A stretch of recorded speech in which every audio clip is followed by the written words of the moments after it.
Welcome back to News Weekly. Now, to help make sense of Pak-India relations and what's going wrong with them, I'm joined in the studio by Zafar Hilaly, a former diplomat. Sir, thank you so much for joining us. Thank you. All right, now, as we currently stand, the peace talks are pretty much tossed out of the window at this point. And I don't even know how useful the peace talks have ever been. Do we see something resuming in the near future, or we put that on hold now and just kind of hold back and let people sling mud? No, I really don't think it will resume in the near future. In fact, the Indians have gone as far as to deny a visa to an international umpire to come to Madras to do a test, right. To umpire in a test. So I think they've really now indicated in every possible way that unless this issue is resolved to their satisfaction, I don't think there's any hope of resumption of any confidence building measures. Now, India has one of the big things that's been coming out of this whole India's demands and our apparent acceptance of the demands or refusal of those demands is the list. India first gave us a list of 20 groups, allegedly. Then that was whittled down to a list of 20 individuals. That was further whittled down to a list of 3 individuals. Now, before all of this, Pakistan said, we offer unconditional help. Mm-hmm. We then follow that up by saying no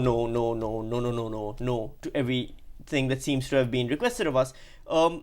Why are we going out of our way initially to make these kind of things that we will do whatever it takes, and then when these lists are presented to us saying, well, we'll think about it? And that seems to be the basic response. Well, I wouldn't agree with you. I think that's not fair on Pakistan, loath as I am sometimes to defend our own government in some of its actions. The fact of the matter is that none of the list, the pared down list and the final list of 3 people have nothing to do with the Bombay attack. And we are investigating this. We are investigating the present Bombay attack, number 1.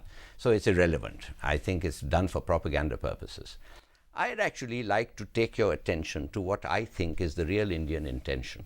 And I think in cooperation with the United States, and no doubt Israel too, because their people were killed, there is great anger. Right. And I think one can say that, forget the Indians for the moment, the United States has also almost lost its patience as far as but that's a current terror government, attacks. Right? Current government, yes. I mean, in the sense that they've almost lost their patience, not so much with the current government, which they consider to be very weak and have little to do with these kind of militant, inter-militant relations. I think what's happening is the Indians want the ISI to be declared a terrorist organization. The Americans have followed that up by submitting the name of these 3 or 4 ISI gentlemen, including the ex-head of one ISI.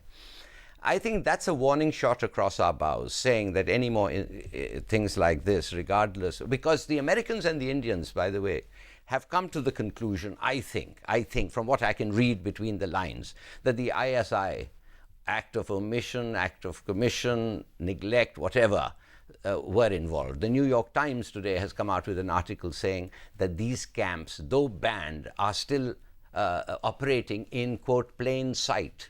Right. So in other words, you see, I think this is a shot across the bow by the Americans. I think the Indians would love the ISI to be declared a terrorist organization.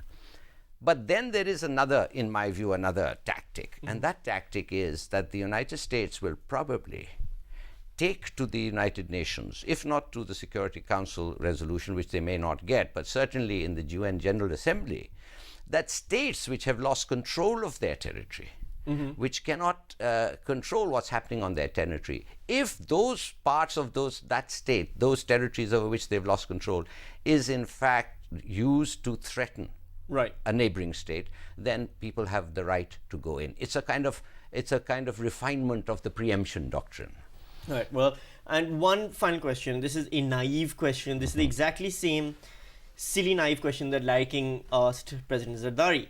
And I think it's one that just warrants asking for the sake of it. Do you think we'll ever be able to get along?